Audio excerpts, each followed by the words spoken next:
दूसरा पार्ट जो है करंट अफेयर है, और तीसरा पार्ट जो है स्टैटिक्स है। क्लियर है, कोई दिक्कत नहीं, कोई समस्या नहीं है। कल जो पार्ट होगा, मतलब नेक्स्ट 28 तारीख को जो होगा, उसमें क्या रहेगा, एक पार्ट रहेगा पॉलिटी का सुजीत सर, एक पार्ट रहेगा ज्योग्राफी और इकोनॉमी का, एक दोनों एक साथ रहेगा, और एक रहेगा साइंस टेक का रहेगा, वो भी 300 नंबर का रहेगा। क्लियर। उसके बाद उसके अगले दिन 30 तारीख को जो रहेगा ऑप्शन रहेगा, जिसमें जस्ट पासिंग मार्क्स रहेगा ना, है ना, क्वालिफाइंग पेपर रहेगा। क्लियर, कोई दिक्कत नहीं। आते क्वेश्चन पे। यहां क्वेश्चन क्या कर रहा है, शॉर्ट नोट्स यानी कि संक्षिप्त टिप्पणी करना है। सामने क्वेश्चन है, जो क्वेश्चन है उसमें 10 मल्टीप्लाई करते चल जाना, उतने शब्दों में लिखना। मैंने शुरू से आपको समझाते आया हूं कि जो नंबर है नहीं लिखा है, कहीं शब्द नहीं है, नंबर दिया हुआ है, उसमें आपको 10 मल्टीप्लाई कर दीजिए। 80 है, बहुत जाएगा तो 120 तक जाने दीजिएगा, उससे ज्यादा जाने का कोई जरूरत नहीं है। क्लियर है, कोई दिक्कत नहीं, कोई समस्या नहीं। अब जरा देखिए पहला क्वेश्चन, देखिए द इंडियन काउंसिल एक्ट 1861, भारतीय परिषद अधिनियम 1861 पढ़ाया हुआ है, लेकिन ये कभी मैंने आपसे लिखाया नहीं हूं। शॉर्ट क्वेश्चन में ये कभी सोचा भी नहीं, क्योंकि इसमें है ही क्या शॉर्ट में, जितने भी एक्ट हैं उन एक्ट में हमने इसकी भी चर्चा किया हूं, और यहां ये भी बताओ जितना करीब करीब एक्ट जो है आपको बता दिया हूं। क्लियर है, कोई दिक्कत कोई समस्या। इस एक्ट में आपको बड़ा कंसंट्रेशन के साथ काम करना होगा, ये चीज ध्यान रखिएगा।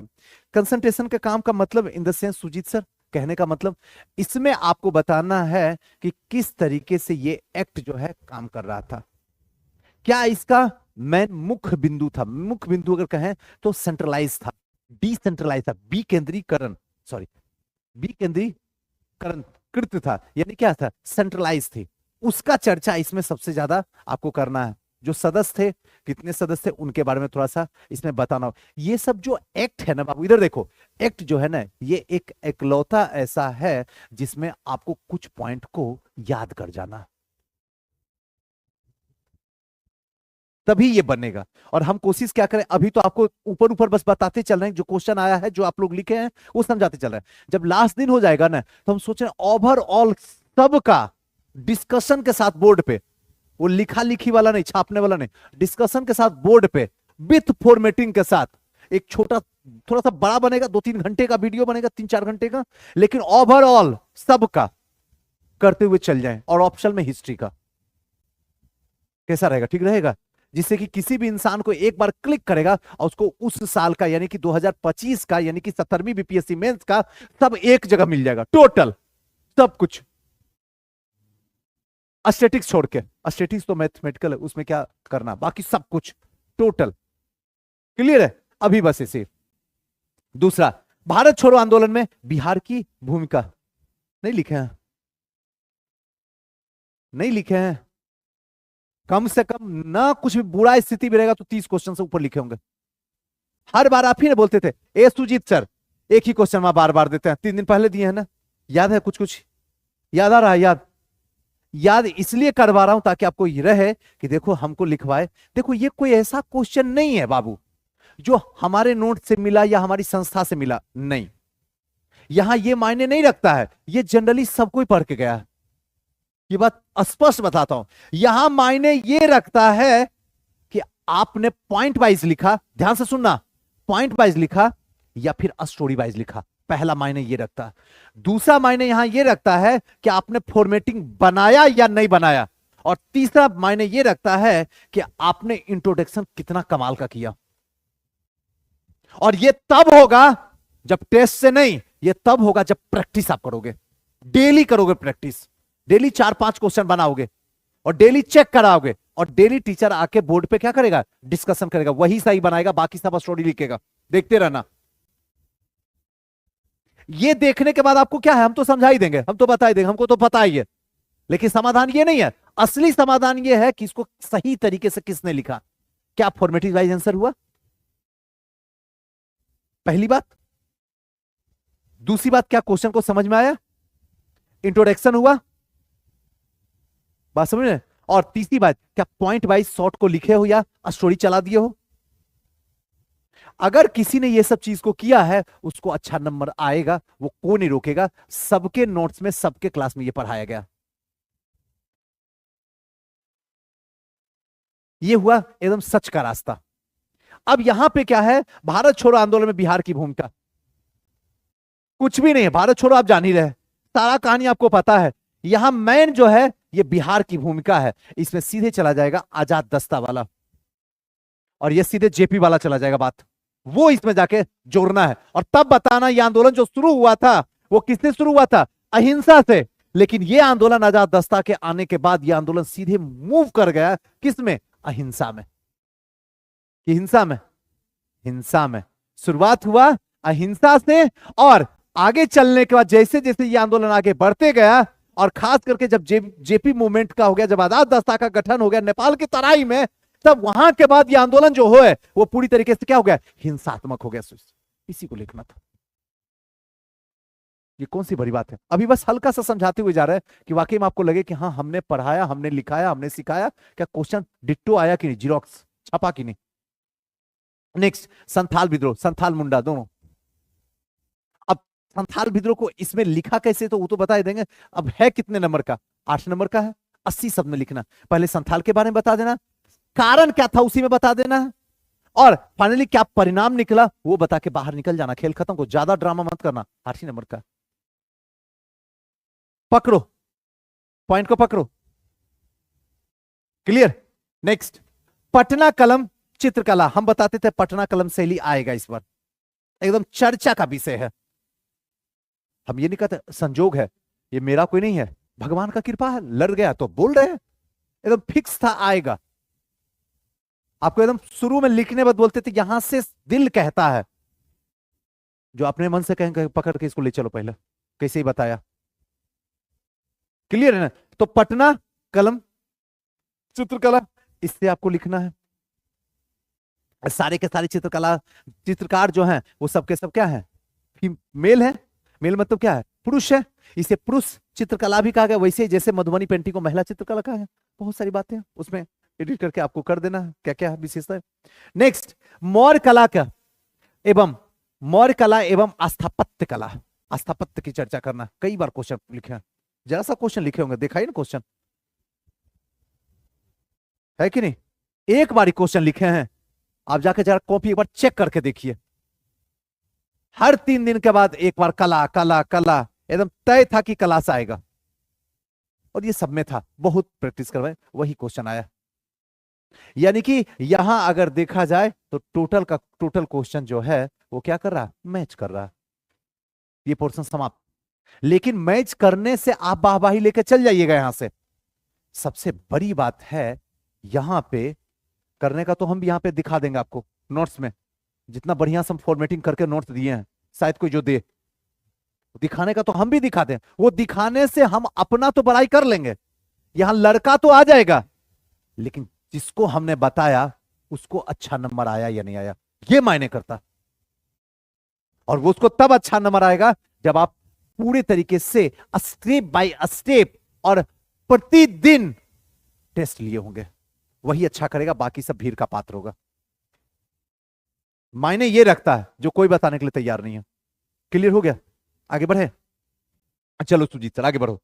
नेक्स्ट, आइए अब आपके प्रिय क्वेश्चन की तरफ भागते हम लोग। बड़े बड़े क्वेश्चन जिसमें आप बड़ी खुशी होती थी, याद है जब बड़ा क्वेश्चन को छोटा में लिखने देते थे तो चिल्लाती थी सब, क्या सुजीत सर बोलिए कम से कम 200 शब्द तो दीजिए, है कि नहीं।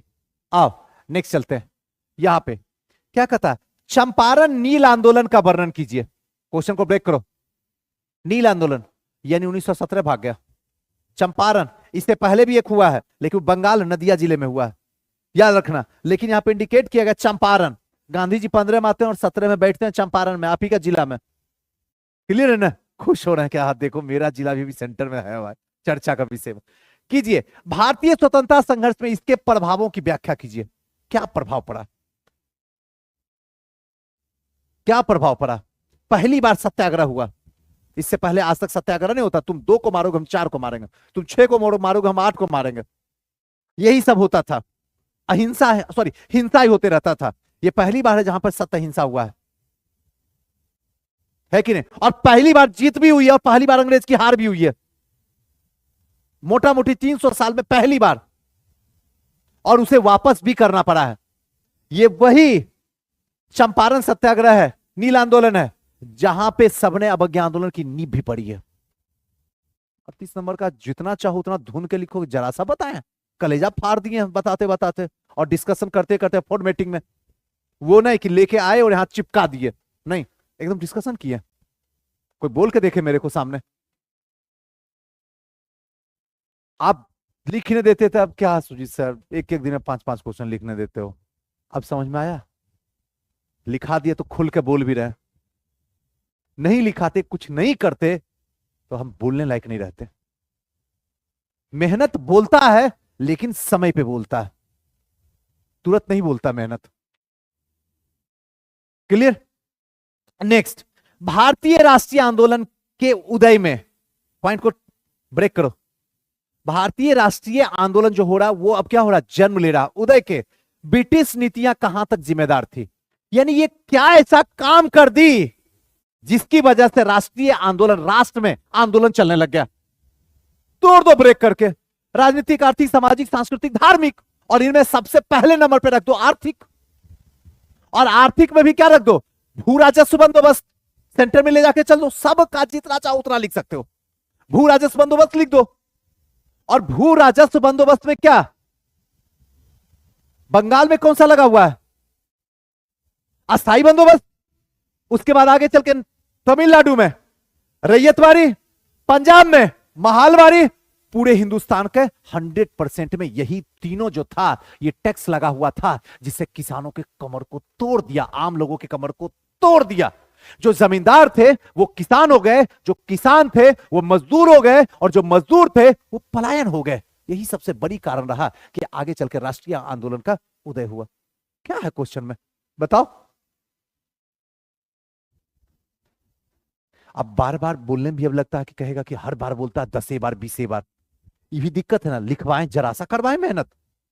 हमारी आत्मा जानती है, सील का कॉपी तो वहां पैक रखा पड़ा हुआ, इसे तो कुल कॉपी रखे हुए हैं ऑफिस में, फरमान में सबका कॉपी रखा हुआ। क्लियर? कोई दिक्कत? नेक्स्ट, ये तो एडवर्टाइजिंग है, आप चाहें तो आप एडमिशन ले सकते हैं, है कि नहीं? आते इसमें हंसता है, सब करता तो हम भी कर देते हैं, होगा वही जो रब चाहेगा। लेकिन चलो आ जाओ, तीसरा नंबर क्वेश्चन, चले आजा बाबू। यहां तक तो क्वेश्चन लड़ गया, एक भी क्वेश्चन इधर उधर नहीं भागा है, हर क्वेश्चन 10 बार से ऊपर लिखवाया गया, डिस्कशन करवाया गया, समझाया गया, और एकदम नस नस में ब्लड में घुसेड़ दिया गया। नेक्स्ट क्वेश्चन आते हैं, बिहार में 19वीं शताब्दी, पकड़ो, बोला जाता 19वीं, लिखा जाता 100 साल पीछे, यानी कि 1800 से लेके गुरुदेव 1899 तक का कहानी चल रहा, कार्यकाल। क्लियर हो जाओ, क्योंकि ऑप्शन भी है, अथवा यहां टेंशन लेने का जरूरत नहीं है, जहां ऑप्शन वहां तो बाजिए मार लेंगे। रुको ना, हाँ तो ये लास्ट जो हम लोग पढ़ाए थे वेस्टर्न एजुकेशन ही पढ़ा के समाप्त किए थे, याद करो, कुछ कुछ याद होगा। बिहार में 19वीं शताब्दी के मध्य से आगे, 19वीं शताब्दी के मध्य यानी कि 1850 के बाद, क्लियर? 1897 मोटा मोटी के बाद, है कि नहीं? बात समझ में आ रहा ना? प्रथम स्वतंत्रता संग्राम के बाद, अलग बात है हम हार गए, 1857 की क्रांति, जिसको सिपाही विद्रोह भी कहते हैं, जिसको सैनिक विद्रोह भी कहते हैं, हंसती है। क्लियर है?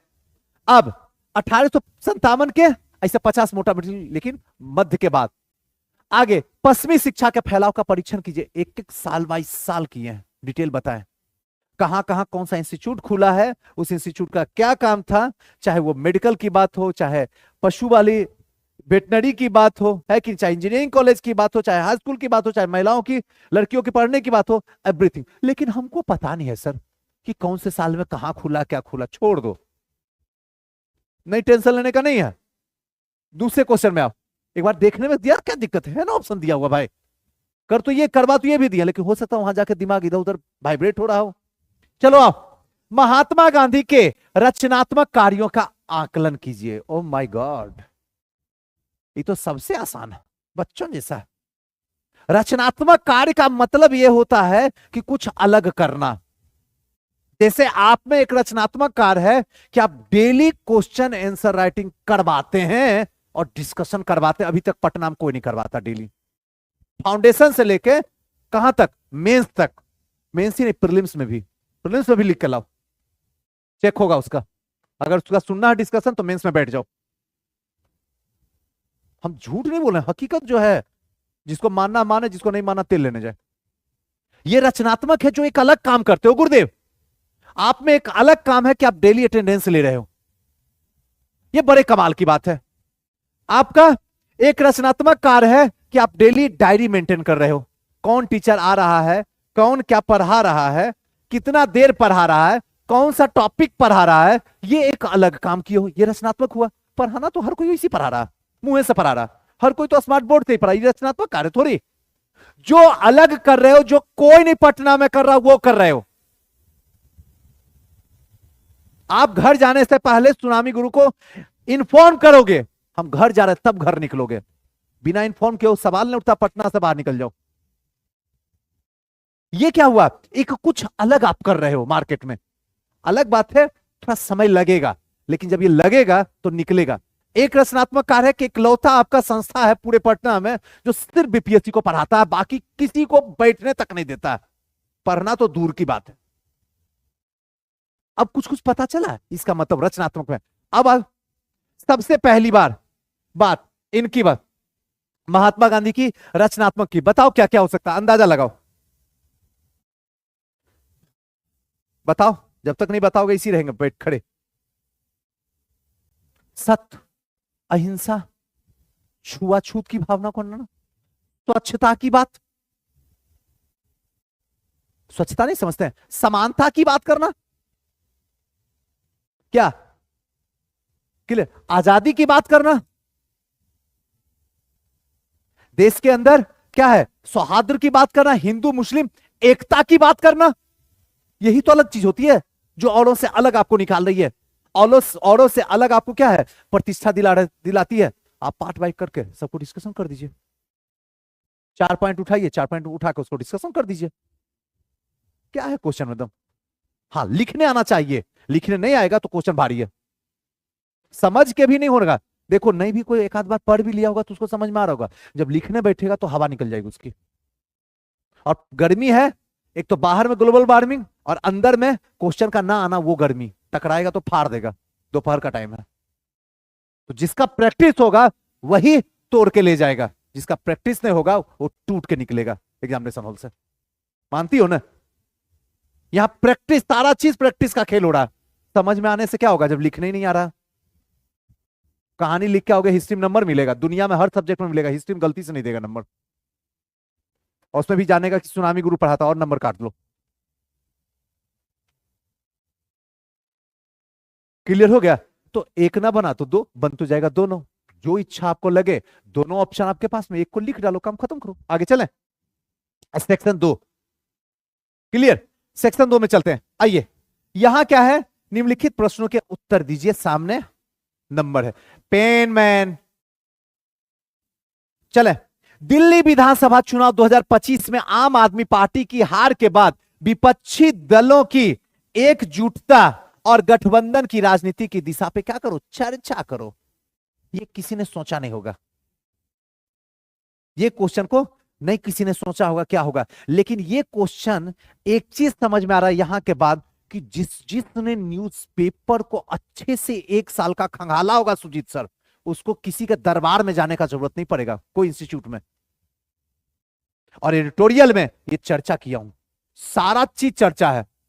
देखो एडिटोरियल का क्या कमाल है कि खुल के बोलता हूं 80% क्वेश्चन यहीं से लड़ेगा। एक एक क्वेश्चन तुम देखते जाना, तुम हाँ में हाँ बोलते जाओगे। ये जब दिल्ली में चुनाव आम आदमी पार्टी हार गई थी तो उसका एडिटोरियल आया था, अगर पता होगा तब लिखोगे। 80 शब्द में लिखना है, और ये कोई बड़ी बात नहीं है। जिसको लिखना आएगा तो लिख पाएगा, जिसको नहीं लिखना आएगा वो सोचते रह जाएगा, कहानी लिख के चलाएगा। ऐसे ऐसे हुआ, अरविंद केजरीवाल ये था वो था, उसकी इस हरकत की वजह से ये वो हुआ था, सेंटर में रहता था, बार बार ये करता था वो करता, वो कहानी लिखो, नंबर थोड़ी देगा, सवाल ही नहीं उठता।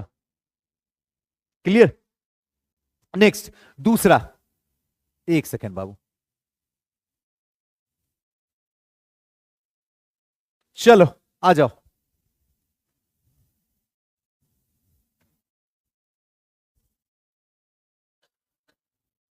चलो दूसरा, रूस यूक्रेन युद्ध चर्चा में,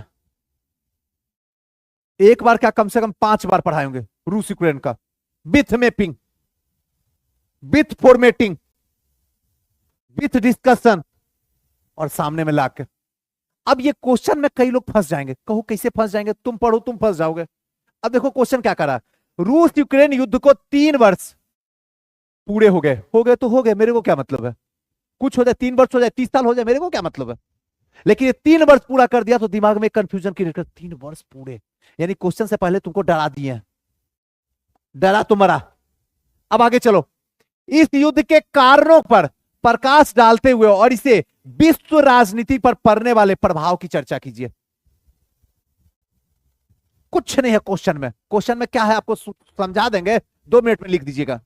पहले तो यह पता होना चाहिए कि रूस यूक्रेन युद्ध क्या था, क्लियर है, बस 3 साल पहले हुआ था तो हुआ है, तो हम क्या करें, रहने दो। अब ये 3 साल को कुछ नहीं करना, लोग इसको इंडिकेट करके फंस जाएंगे, एकदम हटा दो। हुआ है 3 साल पहले तो हुआ है, हम भी जानते हुआ है, पिछले साल में ही चर्चा का विषय चला हुआ, पिछले साल भी जब 69 में था उस समय भी चर्चा का विषय बना हुआ था, ये कौन सी बड़ी बात है। हो सकता है कि इस समय जो है Pulwama attack, sorry Pahalgam attack हुआ है, हो सकता है कि इस बार ना पूछ के अगले साल पूछ दे, तो हम बोलेंगे कि उस साल भी चर्चा का विषय बना हुआ था। लेकिन अगर कॉन्सेप्ट सही है तो बता सकते हैं आप। तो अब इसी में है, इसमें क्या है, इस युद्ध के कारण क्या है, और जब भी किसी युद्ध में होगा उसका कारण, सबसे बड़ा मेन मुद्दा सेंटर में जो होगा वो आर्थिक होगा। बाबू याद रखना, आर्थिक, और कोई नहीं प्रॉब्लम होगा, हर युद्ध के पीछे आर्थिक। इसको और डिटेल से अच्छे से बता देंगे आपको। आपके घर में जो युद्ध होता है, बंटवारा से लेकर जमीन जायदाद, पानी, खेत खलिहान, ये सब क्या है, आर्थिक है नेचुरल लेकिन है आर्थिक। एक ऐसा बात बताओ जिसमें युद्ध हुआ है जिसमें इकोनॉमी नहीं रहा हो, बताओ तो। तू मैं जो होता है, सहेली से दोस्ती खत्म हो जाता है इकोनॉमी की वजह से। तुमको हम चॉकलेट खिलाए, तुम बिस्किट क्यों नहीं खिलाई, हम तुमको देते तुम हमको क्यों नहीं देती है, ये क्या इकोनॉमी है प्रॉब्लम, हंसने की नहीं समझने की है। यानी कि इसका आर्थिक क्या था, राजनीति क्या था, सामाजिक क्या था, सांस्कृतिक क्या था, धार्मिक क्या था, अगर पता होगा तभी लिख पाओगे, अदरवाइज नहीं। अब तीसरा पार्ट इस क्वेश्चन का क्या है जरा समझो। तीसरा पार्ट ये क्या कर रहा है, इससे विश्व की राजनीति पे, पूरी दुनिया की राजनीति पे क्या प्रभाव पड़ा, इसका चर्चा कीजिए। कहीं भी युद्ध होगा तो एक चीज दिमाग में हमेशा के लिए बांध लेना, सबसे बड़ा प्रभाव राजनीति प्रभाव होगा। आप लड़ोगे इकोनॉमी के लिए और होगा प्रभाव राजनीति पे।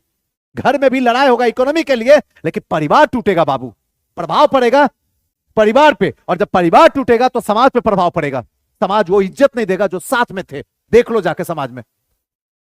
एक मोटा मोटी बोले तो आपके दिमाग में चल जा रहा बाबू, तो ये चीज को ध्यान रखने की जरूरत है। दूसरी और इंपॉर्टेंट बात है, एक तो दूसरा जो है कूटनीति, जो संबंध है उस पर असर पड़ेगा, और तीसरी जो सबसे इंपॉर्टेंट बात है, इकोनॉमी व्यवस्था पे।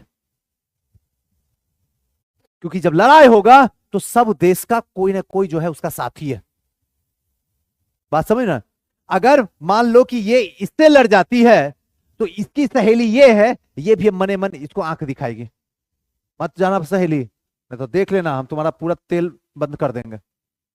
होता है कि नहीं, भी ऐसे भी होता है। अभी भी देख लो कि अपने परिवार में, समाज में अगर किसी ने उससे लड़ा तो क्या देखे छी ओकर घर नहीं जाए, लड़ाई चल, जो कि पहले उसके घर में जाके बैठना खाना पीना सब हो रहा था, लेकिन अब लड़ाई हो गया तो लड़ाई तुमने की, हम थोड़े किया, हमको जाने में क्या दिक्कत है, नहीं जाने देगी। तो इसका इकोनॉमी प्रभाव भी पड़ेगा, पता रहेगा तब न बताओगे किसके साथ कौन सा संबंध है। ये जस्ट लाइक इंटरनेशनल रिलेशन है, और इंटरनेशनल रिलेशन में हमेशा ही आता। क्या कोई मुश्किल क्वेश्चन है ये, क्लियर। नेक्स्ट आते हैं, यहां पे आते हैं सी को तो जितना बार हम बताए हैं शायद उतना बार कोई टीचर पटना में बताया हो, है कि तुम लोग तो थक जाती थे। हे भगवान, ए सुजीत सर, अगर गलती से लाइव हो गया, पब्लिक हो गया आपका वीडियो, तो तय बात है कि क्या आपको करेगा आदमी, धर्म को लेकर करते हैं। अरे भाई है, ये है इंपॉर्टेंट है, आप लोग यहीं पे जीता जागता उदाहरण है। कितनी बार बोलते बोलते ऐसी ऐसी से करने लग जाते थे, सर अब माफ कर दीजिए, अब बहुत हो गया, कुंभ कुंभ दिमाग में घुस गया, नहाने के बाद भी कुंभ से पवित्र नहीं हुआ, जितना बार आप बोल के कुंभ से पवित्र कर दिए, है ना? सही बात। देखो ये रहता है तो इंसान को विश्वास होता, बिलीव होता है कि इस इंसान के पास पर है, क्वेश्चन लड़वा दिया। वरना खाली पढ़ते रहो, क्या आया नहीं पता होगा, तो उससे में क्या होता है, इंसान को थोड़ा सा शक लगने लगता है, और ये जमाना तोड़ने के लिए तैयार है। कहाँ जाए छे वहां नहीं, चल फलना जगह, और वहां जाके एडमिशन करवा के वहां से 2,000 रुपया काट लेगा तुम्हारे नाम से कि देखिए सर एडमिशन करवाए, इसका दीजिए, 10,000 वहां लेगा, 2,000 तुमको देगा। ये तो यही चल रही दलाली है पटना में, बच के रहने का। चलो आओ, अब ये जग देखो क्या कर रहा है। भारत में सोमवार 13 जनवरी 2025 से 26 फरवरी 2025 तक महाकुंभ चला। ट्रेन में घुसेर घुसेर के गया है कि नहीं? है कि चक्का तक पंचर हो गया, लेकिन तब भी आदमी घुस रहा था। जो एक बार बैठ गया वो प्रयागराज से पहले हिलता तक नहीं था। खाना उना बस जो ले जाता था कलुआ हाथ में रहता था, कोई पाय नहीं है। पानी आता था, कथा ना पानी पिएगा, बंदर अंदर पैक है कि नहीं? थोड़ा सा बस इंजॉय। यह मेला भारतीय संस्कृति, क्वेश्चन अब आता है, अभी तक ड्रामा है, यह है कुंभ बता दिया गया है, अब क्वेश्चन आ गया। यह मेला भारतीय संस्कृति, पहला धार्मिक विश्वास, दूसरा और सामाजिक समरसता का प्रतीक है। कैसे? उदाहरण सहित स्पष्ट कीजिए, उदाहरण सहित सब में। संस्कृति है, कैसे? स्पष्ट कीजिए। ये क्या करता है? जोड़ने का काम कर रहा है, बता रहे हैं। क्या बोले? क्लियर है? ये क्या है? एक हमारी संस्कृति है, यह हमारी एक धरोहर है जो पूरे हिंदुस्तान को एक करके जोड़ने का काम की है। दूसरा धार्मिक विश्वास है, यह आस्था है। मैं मजाक में ही कर रहा हूं, अभी डिस्कशन नहीं कर रहा, समझाने के लिए। यह आस्था है कि अगर हम नहा लिए तो डायरेक्ट स्वर्ग जाएंगे। मजाक के लहजे में एक विश्वास है ना। अरे अंधविश्वास ही कहो, था तो इसी कुंभ में नहाने गए थे, बाकी क्यों? आखिर जाने के पीछे रीजन क्या था? कोई रीजन नहीं था। रीजन ये था कि इतने बड़े जीवन में जो कुकर्म किए हैं, एक बार गंगा में डुबकी लगाओ, डूब निकलेंगे, सारा खत्म प्रयागराज में। और वहां नहा लेने से जहां जहां गंगा का पानी का दूसरा आदमी नहीं घुसता था नहाने, कहीं उसका बल मेरे पे चढ़ ना जाए। समझ रही है अनुषा? जरा दिमाग में कुछ कुछ याद हो रहा है ना? तीसरा सामाजिक, समाज को लेके एक रूपता, समाज में किसी तरीके का भेदभाव का कोई जगह नहीं है। धर्म का एक ये भी होता है कि समाज को क्या करो? जोड़ने का काम करो, तोड़ने का नहीं। लेकिन आज धर्म ना होकर अंधविश्वास हो गया, समाज को जोड़ने के बदले समाज को तोड़ने का कोशिश किया जाता। बताओ कौन सा मुश्किल काम है? कितना बार बताएं? कोई दिक्कत, कोई समस्या? आगे बढ़े, चलो आ जाओ, नेक्स्ट आते हैं। सॉरी सॉरी,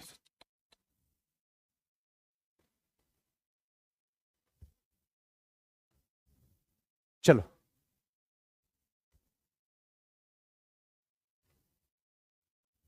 थोड़ा और बढ़ा दें।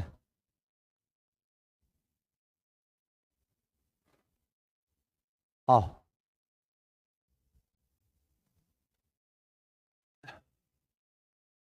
चलो, ये क्वेश्चन भी देखो। यहां इस बार का क्वेश्चन को देखकर तुमको ये एहसास हो जाएगा कि जो जितना प्रैक्टिस करेगा उसकी गाड़ी निकलना तय है। ये क्वेश्चन खुद ही बता रहा, अभी शॉर्ट था अब लॉन्ग। पहला क्वेश्चन क्या है? नेक्स्ट, बिहार में जाति आधारित जनगणना, कौन नहीं पढ़ा होगा, कौन नहीं जानता होगा, किसको नहीं बताए हैं? कितनी बार लिखाए होंगे? 50 बार से तो ऊपर। बिहार में जनगणना किस पे? जाति आधारित। जनगणना अलग है, जाति आधारित अलग है। और जाति और जनगणना तो तब भी चर्चा में आ गया था जब प्रीलिम्स में हुआ था 2023 में। भाई साहब जनगणना निकाल दिए थे हमारे बीपीएससी, है कि नहीं? कर्क रेखा घुसेड़ दिए थे, घुस बिहार में मत घुसना, सिर्फ बीपीएससी में घुस जा। तो उस समय भी चर्चा का विषय बन ही गया था। यही चीज समझना हमको कि जब जब जो चीज ज्यादा चर्चा का विषय बनता हो उसको एक बार घेर के मार लेना। वही काम तो किए।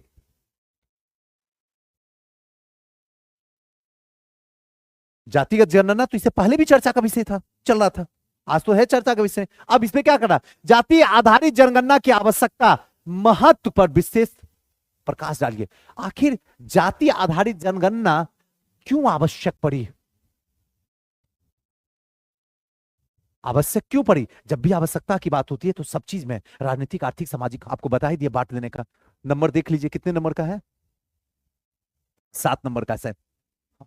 चलिए अब इसको थोड़ा सा बांट के हल्का सा फॉर्मेटिंग में बना लीजिए, और इसका महत्व क्या पड़ा, महत्व मतलब समझ रहे हैं ना, इसका प्रभाव किस तरीके से पड़ा उसको बस बताना। एकदम इजी क्वेश्चन है, लेकिन इजी लगता है सुजीत सर, जिसका प्रैक्टिस होगा उसके लिए इजी है, बाकी सबके लिए कहानी है।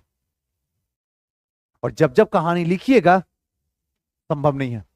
इंग्लिश मीडियम वाला एकदम step by step to the point with formatting with example के साथ में लिखेगा और रिजल्ट लेकर भागेगा। हम अपने भर तो जितना कर सकता है एक इंसान ईमानदारी साथ, हमने हर वो काम कर दिया। इंग्लिश मीडियम वाला, जो इंग्लिश मीडियम का टीचर एक इंग्लिश मीडियम के बच्चों के साथ कर सकता है, वो ईमानदारी से हम निभा दिए। अब बाकी आपका कर्म।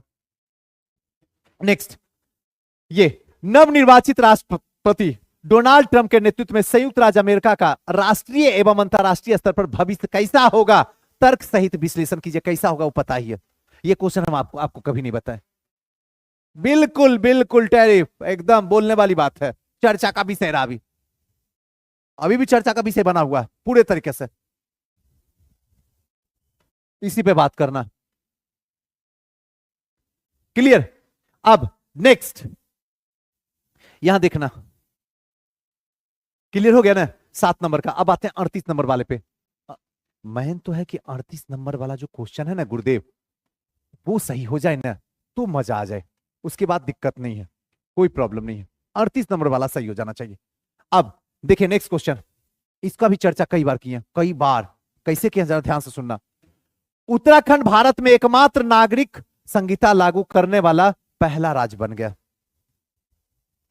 आंख खोलिए पीछे, पहला राज्य रात में कहां थे, डिस्कशन हो रहा है, आप आंख खोले, बंद किए हुए हैं, खोलिए। क्लियर है? एक समान नागरिक संहिता, अगर रियल में देखा जाए, जब आप गूगल में लिखोगे तो सबसे पहला राज्य तुमको मिलेगा गोवा। मिलता है ना, गोवा मिला। क्लियर है ना? लेकिन आजादी के बाद अगर देखा जाए किसी को मिला है तो किसको मिला है, उत्तराखंड को। ध्यान से समझना। अब नागरिक संहिता लागू करने वाला पहला राज्य बन गया। इस संबंध में एक समान नागरिक संहिता को समझाइए। एक समान नागरिक संहिता क्या है? जहां पे कई लोग हैं, लेकिन धर्म ये नहीं कहता विभाजित करने के लिए, सबको समान रूप से देखता है। इसे ही सुजीत सर कहते हैं एक समान नागरिक संहिता। कोई किसी वर्ण से हो, कोई किसी जात से हो, कोई फर्क नहीं पड़ता, सब क्या है, भारतीय है। एक लाइन में अगर बोलने की कोशिश करें तो यही मतलब हुआ। क्लियर? अब साथ ही इसमें भारतीय समाज में सामाजिक, पकड़ना, जैसे से बताऊंगा खाली बस पकड़ लो, असली खेल यहां से शुरू होगा। अभी तो बस सिंपल सा बोला, सामाजिक, सांस्कृतिक, धार्मिक और कानूनी आधार पर क्या परिवर्तन होंगे, उदाहरण सहित स्पष्ट कीजिए। जब सामाजिक की बात है, हल्का से एक बोल के निकल जाते हैं। अगर सामाजिक की बात हो जाए तो पहले महिला को सशक्तिकरण करो। अभी जस्ट बताया ना, महिला को क्या दो, पावर दो, विमेन इंपावरमेंट, ताकत दो उसको। और ताकत यही दे सकता है एक समान नागरिक संहिता, क्योंकि आज भी क्या है, महिलाओं को बस उपभोग की वस्तु समझी जाती है। पितृ सत्तात्मक समाज में महिलाओं को क्या किया जाता है, शोषण किया जाता है। वो तो अलग बात है कि अब रूप रुद्र धारण कर ली है, 2-3 को गिराई है विकेट, अब धीरे धीरे पूरे जो है पितृ सत्तात्मक समाज में, जो है पुरुष समाज में है, वो जो है डर का माहौल पैदा हो गया। 3-4 विकेट में साफ, ऐसे हंसाने के लिए। अब ये नहीं कि लिख देना है कि नहीं। तो सबसे पहले क्या करो, जब समाज आएगा तो ना, हम हमेशा कहते हैं महिलाओं को ऊपर रखो, क्योंकि समाज है महिला से, वरना महिला का अस्तित्व, समाज का कोई अस्तित्व नहीं है। क्लियर है?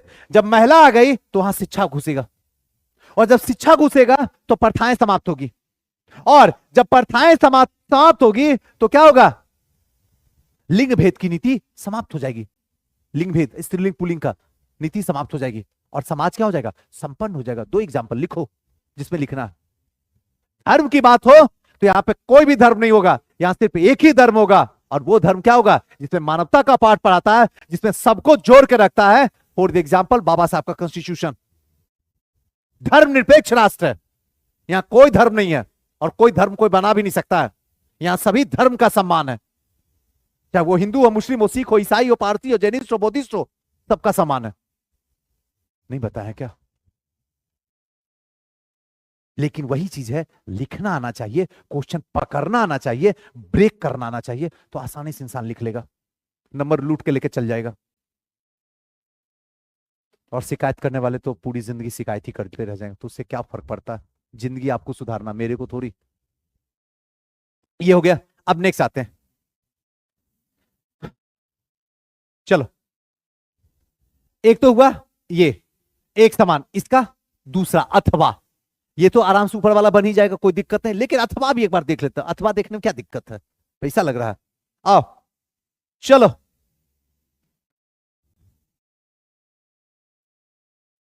अथवा देखते हैं। अथवा में क्या कहता है? भारत में राष्ट्रपति शासन को नियंत्रित करने वाले, भारत में राष्ट्रपति शासन को नियंत्रित करने वाले संवैधानिक प्रावधानों का चर्चा करें और हाल ही में मणिपुर में राष्ट्रपति शासन लगाए जाने के कारण बताए, वर्तमान समय में उसकी प्रभावशीलता का मूल्यांकन करें। किसका प्रभाव किस तरीके से पड़ा? मणिपुर में जो घटनाएं घटी है, हिंसाएं घटी है, और वहां पे क्या हो गया था?